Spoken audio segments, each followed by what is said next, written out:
Amados hermanos, Dios te bendiga. Estoy muy contento de estar aquí hoy, poder compartir con ustedes esta parte del estudio bíblico donde estamos hablando sobre la historia de la iglesia. Y hoy tenemos un estudio bíblico muy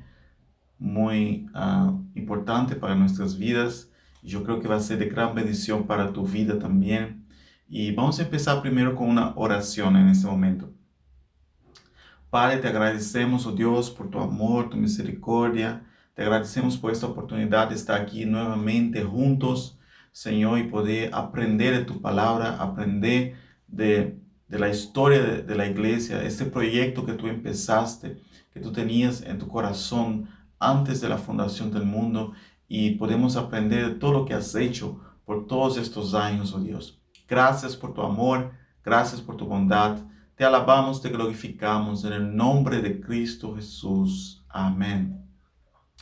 Amén. Muy bien, hoy tenemos un tema muy interesante en la historia de la iglesia porque seguiremos hablando sobre qué pasó después de los apóstoles. ¿Qué pasó después de los apóstoles? Si tú no has visto la primera parte, te animo a mirarla también. Te voy a poner el link en este video sobre la primera parte de este estudio, y hoy estamos con la segunda parte que es de gran bendición. Vamos a empezar entonces. Lo que tenemos que empezar desde el principio es: ¿por qué estudiar la historia de la iglesia? ¿Por qué estudiamos la historia de la iglesia?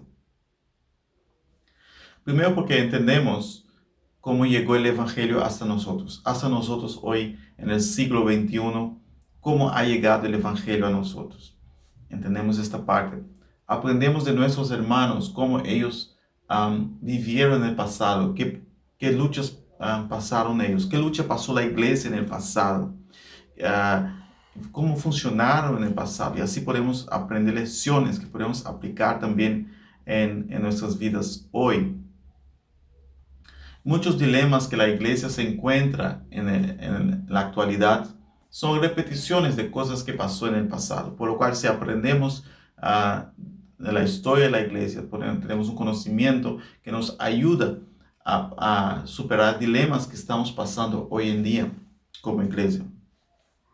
Y cuarto, vemos cómo Dios ha trabajado en la historia, en diferentes generaciones, diferentes pueblos, diferentes culturas, cómo Dios ha trabajado en todos estos años. Entonces es muy importante para tu vida, y también nos enriquece de conocer y saber la historia, y no somos fácilmente engañados cuando alguien dice, bueno, pero anteriormente eh, en el siglo I, en el siglo II pasó esto y eso, pero tú como cristiano que sabe la historia de la iglesia, ya sabes lo que pasó, ya tienes conocimiento, puedes explicar, y todo esto es de gran importancia. Entonces hoy seguimos con la parte um, de qué pasó después de los apóstoles. Básicamente, cuando vemos en el Nuevo Testamento, vemos que los apóstoles estaban predicando, estaban expandiendo el reino de Dios, y ellos empezaron a instalar ancianos en las iglesias que se estaban formando. Anciano es la misma palabra que obispo. Obispo y anciano significa lo mismo. Entonces, cuando tú escuchas obispo o anciano, los dos significan la misma cosa. Esos obispos, esos ancianos, serían los que iban a seguir llevando la iglesia en las siguientes generaciones. Entonces, en la Biblia vemos algunas partes donde habla sobre la instalación de estos obispos, de esos ancianos en las iglesias. Podemos leer, por ejemplo, en Tito capítulo 1, versículos 5 al 7, que nos dice: por esta causa te dejé en Creta, para que corrigiese la deficiente y establecieses anciano en cada ciudad, así como yo te mandé.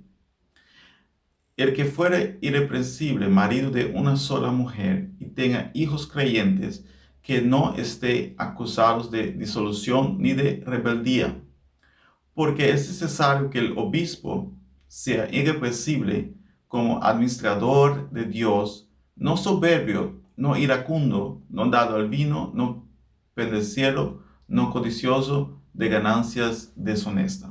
Entonces aquí Pablo está hablando a Tito cómo instalar los obispos en la iglesia, los ancianos de la iglesia, qué características tenían que tener los ancianos. Entonces aquí vemos claramente que el siguiente paso después del apostolado, después que los apóstoles habían establecido la iglesia, era poner obispos para que siguiesen avanzando el reino para las siguientes generaciones. También los diáconos, como vemos en esta parte. Vemos también en Hechos capítulo 20, versículo 28, nos dice: por tanto, mirad por vosotros y por todo el rebaño en que el Espíritu Santo os ha puesto por obispos, para apacentar la iglesia del Señor, la cual él ganó por su propia sangre. Aquí otra vez hablando a los obispos, ustedes van a cuidar de la iglesia, van a apacentar. Por eso muchas veces actualmente en las iglesias evangélicas se dice pastor en lugar de obispo o anciano, porque aquí también habla de apacentar, o sea, el obispo apacenta al rebaño, cuida del rebaño. Entonces se usa muchas veces pastor en vez de obispo o anciano. Entonces aquí claramente los obispos serían los que seguían con la iglesia, iban a seguir llevando el rebaño, llevando la iglesia en las diferentes ciudades que la iglesia estaba empezando y siendo formada y creciendo. También vemos en 1 Timoteo capítulo 3, versículo 1 al 7, nos dice Pablo aquí: palabra fiel, si alguno anhela obispado, buena obra desea. Aquí diciendo que aquellos que quieren liderar, ser obispo en la iglesia, es algo bueno, no es algo que uno diga, no, eso no lo quiero, sino es una buena obra, es un buen cargo.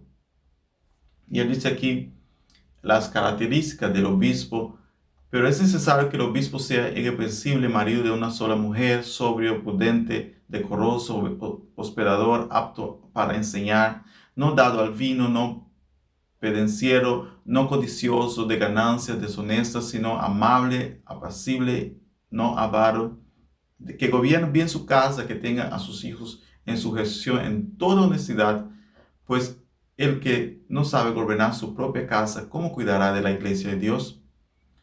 No un neófito, no sea que evaneciéndose caiga en la condenación del diablo. Aquí diciendo que no tiene que ser alguien que acaba de aceptar a Cristo y ya empieza a ser el obispado. No, eso no es posible. Tiene que ser alguien que tenga ya experiencias. Versículo 7 dice también: es necesario que tenga buen testimonio de los de afuera, para que no caiga en descrédito y en lazo del diablo. Muy bien, aquí Pablo también pone a Timoteo hablando sobre el obispo, cómo tienen que ser los que van a seguir llevando la iglesia.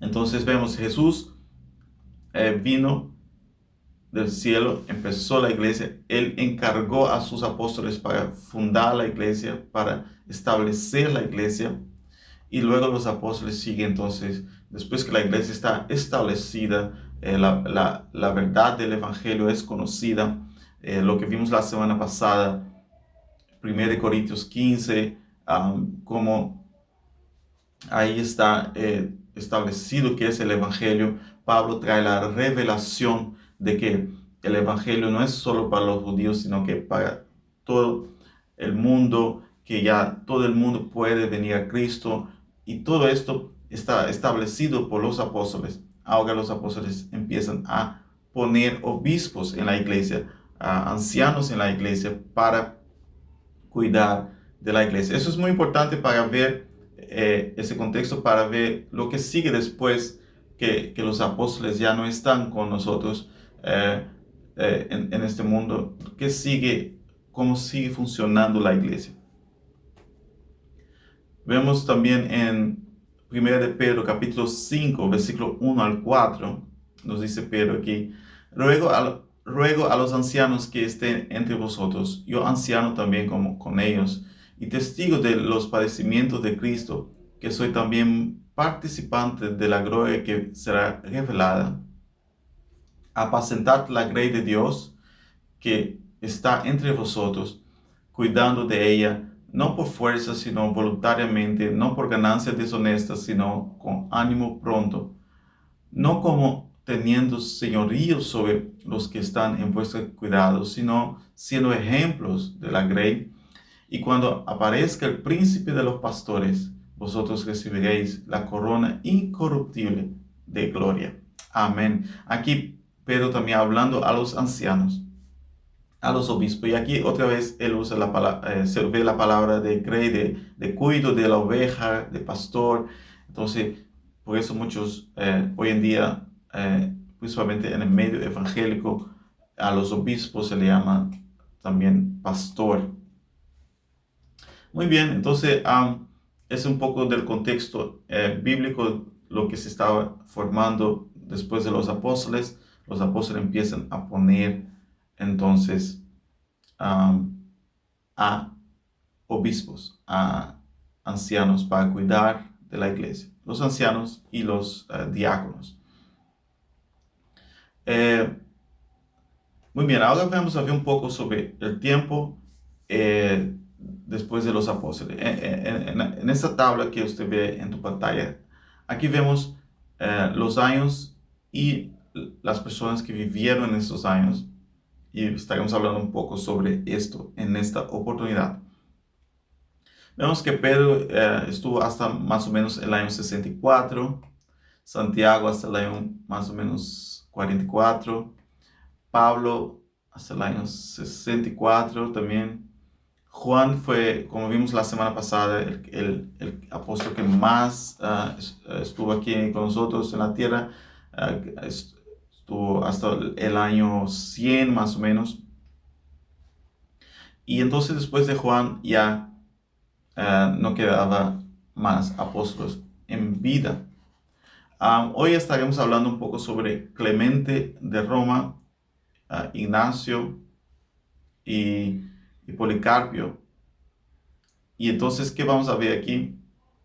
Vamos a ver personas que siguieron el obispado, siguieron como obispo después de que los apóstoles ya no estaban. O en el caso de Clemente, en el mismo periodo aún que Juan estaba. Ignacio también. Entonces vamos a ver un poco sobre ellos y qué tenemos sobre ellos, qué nos dice la historia sobre ellos, y así también podemos aprender un poco más y tener un poco más del entorno en que se encontraba la iglesia. Empezando por Clemente de Roma. Clemente de Roma está mencionado en la Biblia, está mencionado en Filipenses 4, versículo 3. Pablo menciona a Clemente aquí. Nos dice: asimismo te ruego también a ti, compañero fiel, que ayudes a estas que combatieron juntamente conmigo en el Evangelio, con Clemente también y los demás colaboradores míos, cuyos nombres están en el libro de la vida. Entonces aquí vemos que Clemente trabajó con Pablo. Y Clemente, ¿por qué hablamos de Clemente? Porque él era un obispo y él escribió una carta. Entonces tenemos ese dato histórico de Clemente, que escribió una carta, y por lo cual sabemos un poco más sobre él. Entonces él era obispo de Roma. Él era anciano ahí en Roma, en la iglesia que estaba formando ahí en Roma, que estaba creciendo. Él envía una carta a los corintios, y esa es la carta que tenemos. Al parecer la iglesia en Corintios seguía con problemas, por lo cual él envía una carta a ellos, y esta carta está disponible. Si tú tienes tiempo, tú puedes buscar en internet la primera carta de Clemente a los Corintios, ahí la puedes leer si tienes tiempo. Es una carta un poco extensa, pero la puedes leer como dato histórico y como para ver un poco cómo seguía después los hermanos y todo esto. Um, él habla también sobre la estructura de la iglesia en esta carta, en el capítulo 42, en la primera carta de Clemente a los Corintios.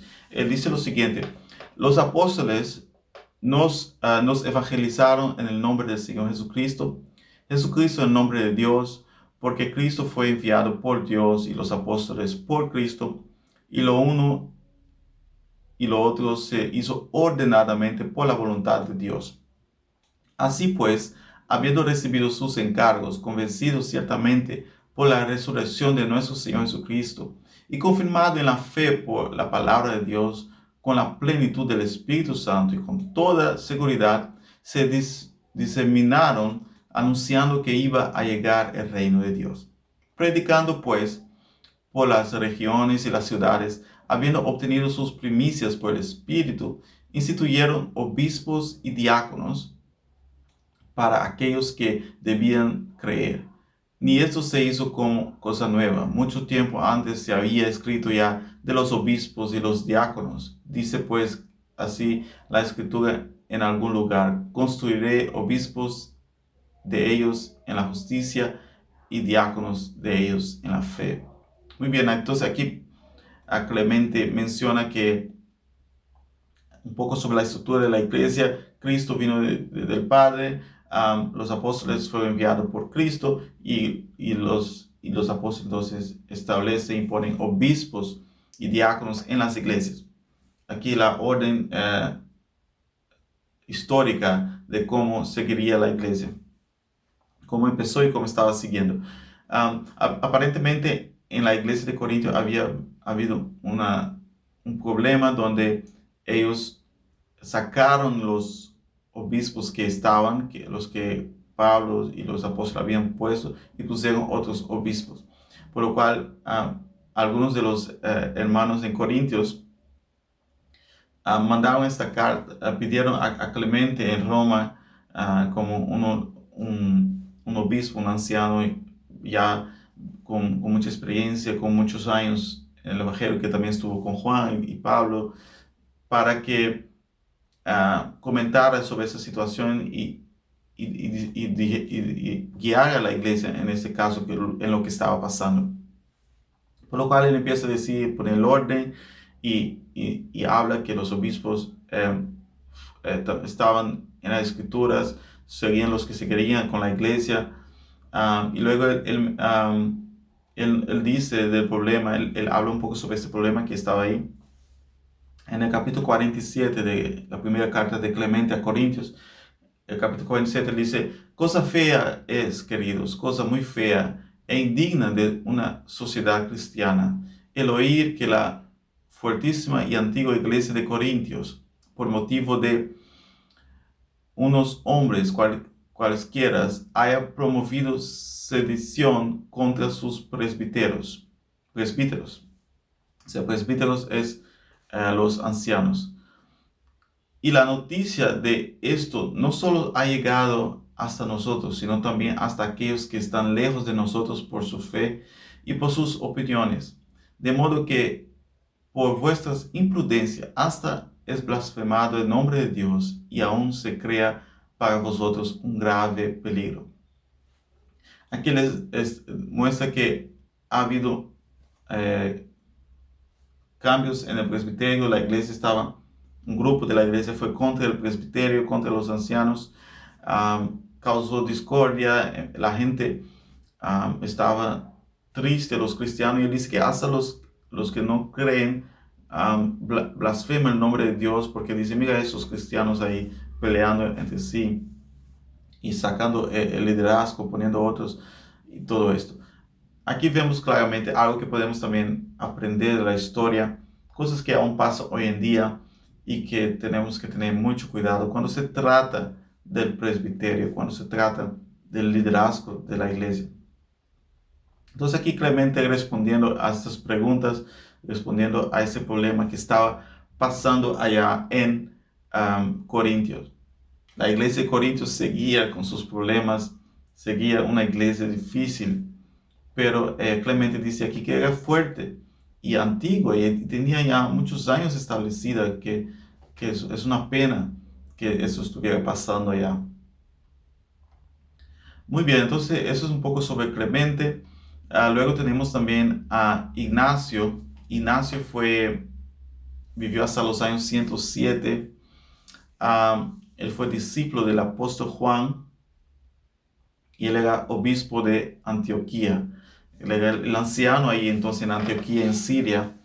Y una de sus palabras que está registrada en medio de la persecución, él dice: cuanto más cerca está la espada, más cerca está el Señor. Wow. Cuanto más cerca está la espada, cuanto más cerca está la persecución de mí, más cerca está el Señor. Esos hombres, hermanos, estos hombres eran increíbles de la fe que tenían, la disposición que tenían, y nosotros podemos aprender mucho de ellos. Ignacio escribió 7 cartas defendiendo la fe. Había, como hablé la semana pasada, había falsas doctrinas que querían entrar en la iglesia, y cada vez más y más falsas doctrinas que querían entrar. Ignacio escribe 7 cartas defendiendo la fe, mostrando la base cristiana y defendiendo la fe cristiana.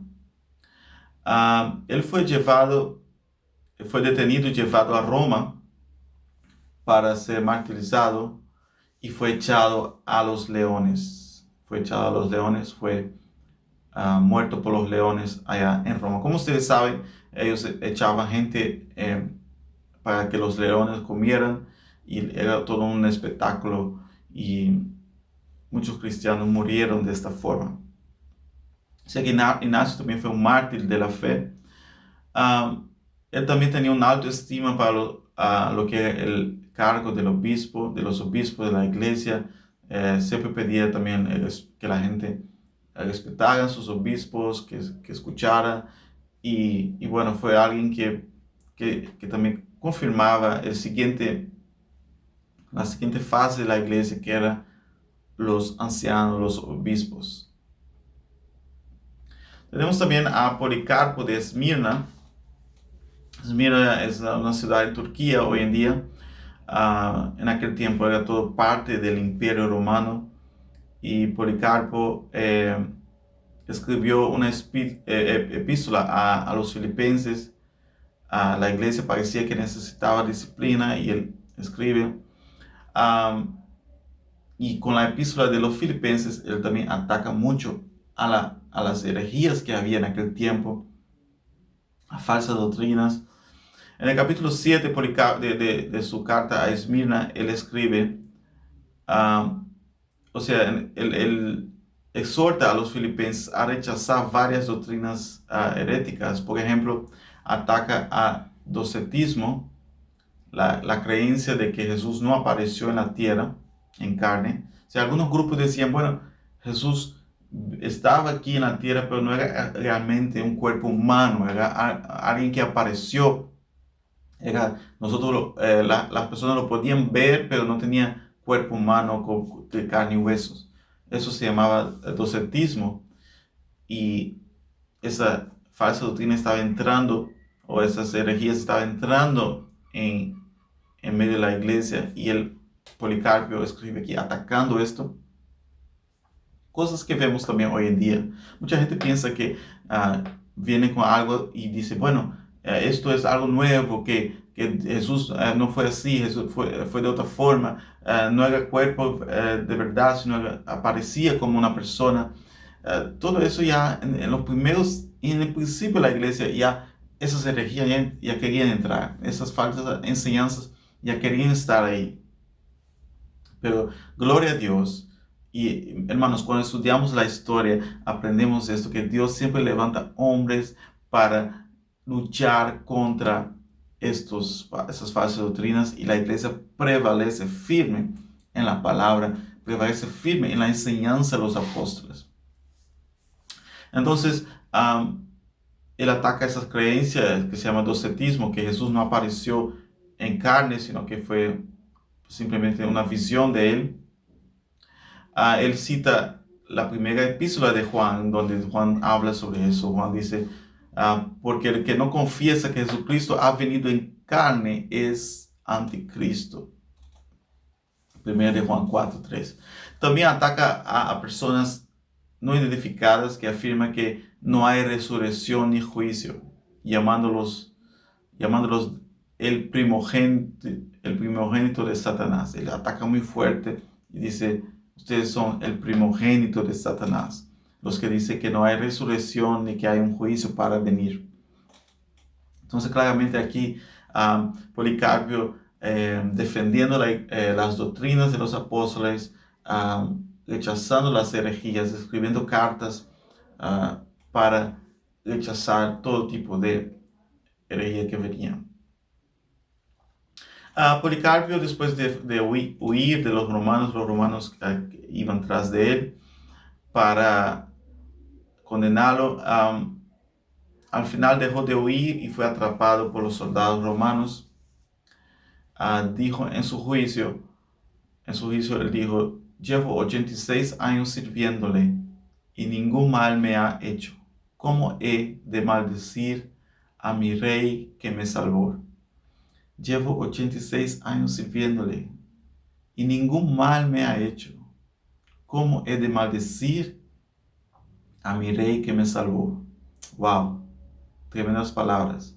Aquí ellos decían a Policarpio, rechaza a tu Dios, acepta a los dioses romanos. Y él decía, no lo puedo hacer, jamás lo haré.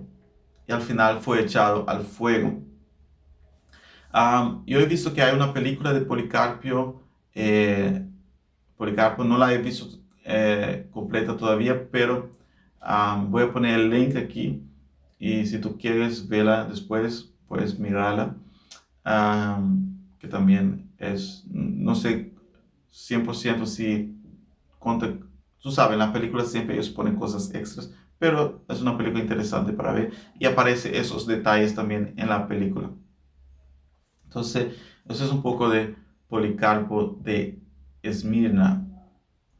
Entonces, hemos hablado sobre 3 personas aquí. Hemos hablado sobre Clemente de Roma, Ignacio y Policarpo de Esmirna, quienes estaban ahí.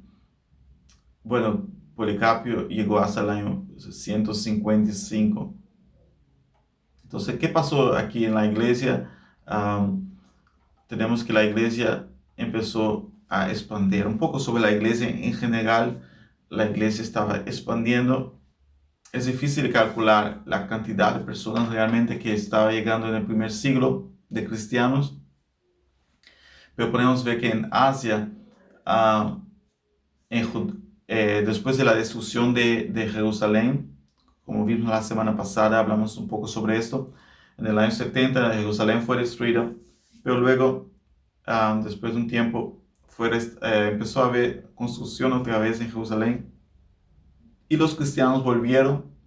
Los cristianos habían huido a Petra, que es de Jordania. La tradición dice que los cristianos de Israel, de Jerusalén, habían tenido una profecía que eso iba a pasar en aquel año, y ellos huyeron y muchos se salvaron por causa de esto. Entonces, ellos, después de que todo pasó, cuando empezó a construir otra vez la ciudad, ellos volvieron, y la ciudad tenía ahora el nombre de Elía Capitolina. O sea, ellos cambiaron el nombre de la ciudad de Jerusalén por eso. Y ahí hallamos ya algunos hermanos siendo reuniendo otra vez, que estaban bajo un tal Simón, que era el anciano ahí, que estaba guiando. Y se cree que ese Simón era descendiente de algún pariente de Jesús. Y bueno, ya había vuelto cristianos otra vez a Jerusalén. En Cesarea, ciudad en Samaria, florecía por varios siglos la prosperidad, la próspera comunidad, o sea, de los cristianos. En Siria, en Asia Menor, Turquía, o sea, en el primer siglo ya los cristianos estaban hasta Asia Menor, Galacia, que también era Turquía, en Mesopotamia, que es allá por Irak, Siria. Hay también indicios de vida cristiana en Persia, en Parsia, Irán también, en Bactriana. Bactriana es un antiguo nombre para la región que está por ahí, por Afganistán, Uzbekistán, esta área por ahí. También hay indicios que habían cristianos por ahí en el primer siglo, a finales del primer siglo. Poco tiempo después vemos que el Evangelio había llegado hasta Armenia, Arabia y hasta algunas provincias de la India. Hasta hay indicios que por ahí también estaba llegando el Evangelio de Jesucristo, y apenas estamos en los primeros 100 años del Evangelio, y es un gran logro. Y en medio de persecuciones, en medio de ataques, en medio de luchas, en medio de herejías, el Evangelio seguía creciendo. Hermanos, hoy en día la iglesia sufre muchos ataques, la iglesia sufre muchas cosas, pero el Evangelio sigue creciendo. Es normal para nosotros recibir ataques, recibir luchas, persecuciones, falsas doctrinas. Siempre la iglesia ha sufrido, pero la iglesia crece. Aleluya. Aprendemos esos grandes tesoros de la historia de la iglesia, cómo la iglesia sigue avanzando, sigue creciendo, sigue llevando estas buenas noticias a la humanidad. En África, por ejemplo, también fue Egipto el primer país que tuvo conocimiento del Evangelio. Se dice que fue San Marcos que fundó la iglesia en Alejandría. Y la iglesia creció mucho, fue una iglesia muy florecente ahí. De Egipto el Evangelio siguió a Cirenaica, que es hoy en día Libia, a Etiopía, a Cartago, que hoy en día es Túnez, y regiones que estaban por ahí. Eso registra Tertuliano, que también estaremos hablando de él en las siguientes clases.